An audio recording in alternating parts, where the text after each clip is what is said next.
con entrevistas y también con invitadas en este caso.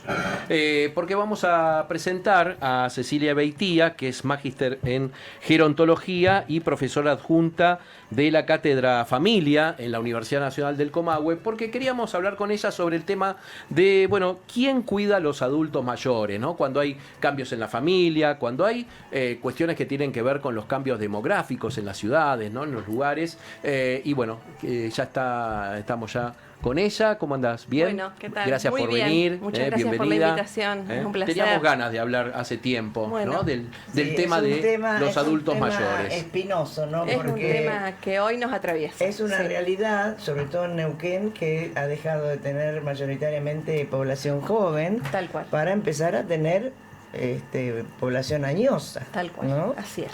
¿Cómo es el Así contexto que está planteando Carmen en cuanto a, bueno, estas generaciones que están viviendo aquí en Neuquén, en la provincia de Neuquén o en la región, ¿no? Sí. Bueno, es un poco tal cual Carmen lo dice. Neuquén, históricamente hemos escuchado que Neuquén se decía que era una población joven, Sí, ¿no? sí. Incluso cuando yo empecé a estudiar gerontología, que hice mi especialización en España, me preguntaban, ¿no? ¿Para qué estudiaba eso si Neuquén era joven y yo vivía en Neuquén? Bueno, hoy los gerontólogos, y desde mi profesión de base, que es el trabajo social, nos encargamos, yo siempre digo, la biología hizo bien su trabajo de que las personas vivan más años. Nos queda al mundo del trabajo social, de la psicología, darle calidad de vida a esos años. Neuquén no queda ausente de eso, porque hoy es una población ya envejecida. Me acuerdo que hace un tiempo vos me preguntabas y yo te decía, es una población con tendencia al envejecimiento. Hoy ya podemos decir que Neuquén es una población envejecida. Ya Neuquén dejó de ser esa población joven. Neuquén, Río Negro, estamos casi por la media nacional, superamos el 12% de la población mayor de 60 años. La Organización Mundial de la Salud plantea que a partir del 7% ya se considera una población envejecida. Con lo cual, Neuquén ya lo ha superado hace rato y las tendencias para el 2030, 2050 vamos a llegar al 14, 15, 16%. Es así que nos tenemos que preparar para esta población que se viene y que ya está, ¿no? Me acuerdo que cuando yo empecé no había personas mayores en la calle, no andaban. Hoy, obviamente que no es lo mismo alguien que tiene 60-70, podemos hacer por decenios, 70-80, 80-90 y 90 y más, ¿no? Sí, ahí hay una gran diferencia y por eso también se dice que la vejez es heterogénea, es diversa. Es diversa. No, hay tantas vejeces como personas mayores en el mundo. Y a mí me gusta mucho plantear que la vejez es más biografía que biología. Ajá, a ver. No tienen que ver los años, ¿no? Los años no me dicen cuántos años tengo, nada más. Eso es lo que figura en el documento. Claro. ¿No? Después, la biografía es lo que se trabaja, ¿no? Y eso para el trabajador social es sumamente importante porque muchas veces nos quedamos con el diagnóstico médico. Sí, y nos perdemos lo biográfico. Lo biográfico es su historia de vida, su capacidad funcional, sus valores, sus saberes, sus dolores, sus andares en la vida, salud, sus experiencias, ¿no? Yo siempre digo, de la salud el médico ya se ocupa, ya sabe, rápidamente diagnosticamos. Es mucho más difícil cuando uno pregunta qué te gusta hacer, qué querés hacer hoy. Claro. Esa es la biográfica. Claro, son muy pocos los privilegiados como Mirta, por ejemplo, que hoy cumple 99. Hoy cumple 99. Sí. Bueno, mi madre, que vivió hasta los 95, bueno, toda la familia materna de mi madre, sí, mi abuela, mis tías, todos fueron más de 90. Sí. En una época donde no era común vivir tanto. No era común vivir tanto hasta hace muy poco tiempo, ¿no? Uno pensaba en personas mayores y las pensaba, no sé, mi abuela las pensaba canosas, deterioradas. Uno fallecía a los 60, ya eras mayor. Y a los 50 también, Y a los 50 también. Digamos, hoy a los 60 sos todavía joven, en la gran mayoría de la población, a los 70 también, a los 80, digamos. Hay una parte de genética que seguramente Mirta la tiene, claro, tu mamá la tendrá, digamos, hay una parte de genética y hay otra parte que hay que colaborar con el cuerpo. Claro, ¿no? Claro. Es interesante esto, ¿no? De las historias, de cómo es la vida, ¿no? Porque, bueno, ahora mayores de 60, de 70, tienen una vida activa, ¿no? Sí. Desarrollan actividades. También cambió un poco, me parece, no sé, esto de la ignorancia, pregunto, ¿no? Cambió mucho la perspectiva de vida, digamos, en la sociedad, ¿no? Totalmente. La pirámide poblacional ya no es pirámide. Ya tenemos una base chiquita, y Neuquén es también fruto de eso, una base chiquita donde hay menos cantidad de nacimientos. Claro. Se va engordando, no me salía la palabra, se va engordando hacia arriba, y seguimos subiendo, y tenemos también hoy que se va... hay una expectativa de vida mucho más alta. Hoy se vive más de 90 años. Neuquén tenemos mucha población más de 90 años. Algunos con excelentes condiciones y otros que necesitan cierta asistencia o con algunas fragilidades que no son discapacidades, son fragilidades en su vida cotidiana. Y ahí un poco enganchamos el planteo que hacíamos, ¿no? ¿Quién cuida a los adultos, los cambios estos? ¿No? ¿Qué pasa, ¿no? Con todo eso. Hay algunos que pueden valerse por sí mismos todavía. Muchos. Que son muchos, ¿no? Que viven solos, que tienen alguien que los ayude, que no quieren complicarle la vida a los hijos. Bueno, ese es un gran punto el que tocas, ¿no? Porque aparece esto que vos planteás, ¿no? Hay muchos, y por suerte es mucha la población, que no necesita ayuda, que tiene sus capacidades de autonomía e independencia plenas. Son dos conceptos centrales que, si quieren, después nos podemos detener. Y tenemos otra población que es más chica, es más reducida. Fíjense que en las residencias de larga estadía hay solo un 2% alojado de ese 12%, ¿no? Es muy chiquitito el porcentaje. El otro 10%... ¿Aquí en la región? Aquí en la región. Aquí en la región es casi como la media nacional. No cambia demasiado, ¿no? Es muy chiquitito. Por supuesto que después tenemos lo intermedio, que son algunos cuidadores formales o informales. Claro. Cuando hablamos de cuidadores formales, hablamos de alguien que uno contrata para cuidar, ¿no? O asistir. A veces no es cuidar, a veces es asistir en alguna tarea del cuidado, ¿no? Claro. Que no tiene que ver con lo doméstico, tiene que ver con el cuidado. Y cuando hablamos de lo informal es porque hay un hijo, una nuera, y hablo en femenino porque en general sigue siendo la mujer quien ocupa ese lugar.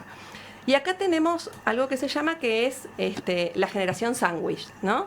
Donde tenemos hijas o hijos que cuidan, que acompañan en el cuidado, de 60, entre los 45 y 65 y 70, y padres de 80 a más años, ¿no? Entonces, estos hijos de 45 a 65 también deben cuidar de hijos menores, o tengo alguien que está estudiando afuera y lo tengo que ir a buscar y acompañar, o mi hijo tuvo un nieto y también cuido, pero me ocupo de mis hijos y también me ocupo de mis padres, ¿no? Entonces se llama generación sándwich, ¿no? De esto de que quedo como en el medio de esos cuidados. Esto genera algunas repercusiones, estrés, sobrecarga, cuestiones laborales, el no saber qué hacer, el decir hago bien, hago mal, me siento culpable. Hay un montón de preguntas y de interrogantes que a mí me llegan esas consultas habitualmente, y que a veces con una charla, con un asesoramiento, logramos que eso se vaya acomodando. Claro. Sí. Sí, Carmen, perdón. No, que mira, estaba viendo una película. Sí, te veía y como que estaba, claro, cada uno tiene su porque historia, cada uno tiene su historia, su experiencia. Claro. Sí. El tema es la decisión de qué hacemos con mamá o qué hacemos con papá. ¿Lo tenemos en casa o lo llevamos a un hogar? Bueno, a lo mejor si está, a lo mejor en condiciones no aptas para estar solo. Bueno. Y ahí empieza el tema, ¿no? Ahí empieza el tema. El hogar no siempre es la primera decisión. Nosotros tenemos en Argentina, más que en otros lugares del mundo, familias que acogen, familias que alojan, ¿no? Somos grandes alojadores en nuestra familia. Eso en todas, en las infancias, lo podemos ver en las juventudes, ¿no? La familia argentina aloja, ¿no? Acompaña. Y acompaña también el envejecimiento de nuestros padres. Pero también necesitamos el Estado, las políticas públicas, el refuerzo de eso, ¿no? Un acompañamiento, ¿no? Esto desde la universidad, desde las profesiones, ¿no? Un acompañamiento a estas familias que a veces nadie nació para saber qué hacer con nuestros padres cuando claro. Cuando envejecen. Cuando envejecen bien, yo siempre digo, mientras envejecen bien, ¿no? En donde van a comprar el pan, viven solos, pagan la luz, se manejan, no hay ningún problema. La consulta aparece cuando aparece la primera fragilidad y digo, ¿y ahora? ¿No? Y a veces hay 4, 5, 6 hijos, lo hablábamos hace un ratito, y hay uno ¿no? Sí. que cuida, o porque vive cerca, o porque es el que siempre estuvo, o porque es el que puede, ¿no? Porque yo creo que es la norma eso, ¿no? Es la norma, general, sí. es muy raro que haya dos que se ocupen. Yo lo he visto y se ve, pero sí, no es claro. lo más común. La institucionalización, que no es lo mismo que internación, hoy a las instituciones gerontológicas se va a vivir, no a estar internado. Tenemos una ley para eso también. Entonces, no es el primer paso. Hay otras cuestiones, y para hablar de institucionalización o de cuidados, hay dos variables que están relacionadas con la capacidad funcional, ¿no? Entonces, ¿qué es el concepto de autonomía? ¿No? ¿Cómo decide ese adulto mayor? ¿Qué decide? Yo puedo decidir ir al banco a cobrar mi jubilación, pero no tengo la independencia para poder ir. Necesito que alguien me venga a buscar, ¿no? Entonces, la autonomía y la independencia. La independencia está, la independencia de las actividades básicas de la vida diaria, comer, bañarme, vestirme, y las independencias instrumentales de la vida diaria, ¿no? Ir al banco, manejar mi dinero, usar bastón, no sé, ser independiente en esa decisión que tomé. Y ahí aparece la consulta, y ahí hay que evaluar cómo está esa capacidad funcional, ¿no? ¿Qué puedo hacer? ¿Qué no puedo hacer? ¿Qué puedo hacer y lo tengo que reforzar con algunas técnicas, con algunos ejercicios? ¿Cómo ese cuidador, principal o secundario, puede acompañar a que este adulto mayor fortalezca esa autonomía y esa independencia para no llegar a al alojamiento en una residencia de larga estancia? Sí. Y una vez que está en ese alojamiento, la distancia cada vez se va acrecentando más, ¿no? Sí. Por ahí Las visitas iniciales son muy frecuentes y después se van va disminuyendo. y ahí se va también deteriorando las relaciones, claro, ¿no? También. Sí. Y hay otra realidad, no todo el mundo puede pagar un hogar. Entonces, ¿qué pasa con eso? Y cuidadores tampoco, porque también estamos en la misma línea, claro, ¿no? Ahora nos encontramos en una realidad económica y social que un poco, digamos, esta generación sándwich que se hace responsable, para usar un término más correcto, de sus hijos, ¿no? Y que a veces esos hijos todavía tienen 20, 21, 22, 23, 24, esta adolescencia que se ha extendido. Claro, todo se extendió. Y que uno sigue como, ¿no? Haciéndose responsable de estos hijos, que son grandes, pero que hay que estar acompañando. Y también estos padres que por ahí tienen una jubilación mínima y no alcanza para el pago de un cuidador, no alcanza para un acompañante. Entonces hay alguien que dice, mira, yo me quedo a dormir en casa con la mamá los fines de semana, a la noche, y vemos a ver quién puede a la mañana, hasta que puedo pagar un cuidador, hasta que realmente la variable económica es una variable que juega mucho, ¿no? Y que hay que poder, desde mi profesión, acompañar a las familias en este hacer del cuidado. Claro, porque uno se pregunta a veces de qué sirve extender el tiempo de vida de los adultos si después no tienen lugar en lo social. Hay lugares, ¿no? Hay que buscarlos, hay que acompañar. Hay que acompañar a la familia a transitar esta vejez con respeto, fortaleciendo la autonomía, con una escucha activa. Vivimos en un mundo, yo el otro día lo decía, ¿no? En un mundo como apurado, todo es rápido. Algunos, las familias con 2, 3 o 4 trabajos. Entonces, mi mamá que viene a repetirme 2 veces lo mismo y a preguntarme lo mismo, y algo que para mí no es... La verdad que hoy no tengo ganas porque estoy ocupada en otra cosa. Bueno, hay que darse ese tiempo, porque eso es calidad de vida. Tenemos en algunas comisiones vecinales lugares para hacer yoga, lectura. Hay que fortalecer esos espacios. Por eso insisto en la política pública. Claro. Hay que fortalecer esos espacios en los barrios, en las comunidades vecinales. E insisto también en el rol nuestro como trabajador social, claro. En mi caso trabajadora social gerontológica. Sí. Y vos decías que tenés muchas consultas de familias con estas problemáticas. digamos, cómo ir por etapas, ¿no? Porque me imagino, es un cimbronazo. Ir por etapas. ¿Qué hago? Es que ¿Alojarlo, para no alojo? para el hijo también es un golpe ver a su padre envejecer. Claro, digo, Totalmente. de un lado y del otro, ¿no? Del mostrador hay que trabajar Para esa... el hijo es mucho dolor. No estamos preparados para ver envejecer a nuestros padres o que en algún día te diga, mira, la verdad hoy estaba perdido. ¿sí? Claro, que no te reconozca. Claro, hoy lo más común es, hoy me contó varias veces la misma situación, me la repitió un montón de veces. Bueno, eso es importante volver a recordar, ¿no? No decirle, me lo contaste tantas veces, no me lo cuentes más, sino reforzar eso. Quizás uno puede reforzarlo con algún otro detalle. Bueno, ¿y cómo era? ¿Y dónde estabas? ¿Y te acordás? ¿No? Claro. Eso se llama reminiscencia, ¿no? Empezar como a recordarlo con otros detalles. Aunque para el hijo sea, te diga, ay, pero no tengo tiempo, no lo puedo hacer, tedioso, estoy apurado, es tedioso. Pero doloroso al mismo tiempo. Doloroso al mismo tiempo. Claro. A veces la consulta es porque no quieren ingerir líquidos, ¿no? Tan importante para todos, pero que en la vejez a veces es común, ¿no? Que el cuerpo no pida líquido y aparece una deshidratación, y atrás de la deshidratación aparece una pérdida de memoria temporal. Bueno, digamos, hay que acompañar a la familia y a ese adulto mayor por etapas, tal cual vos lo dijiste, bien, por etapas. Perfecto. Bueno, Cecilia Beitía, muchísimas gracias. La verdad que un abordaje profundo, ¿no? y importante, ¿no? Para estos tiempos. Yo creo que, a propósito de lo que decía Cecilia, la importancia de escucharlos, la necesidad que tienen de que se los escuche. Y antes, la gente mayor era escuchada, era respetada, era incluida, incluso dentro de la educación de la casa.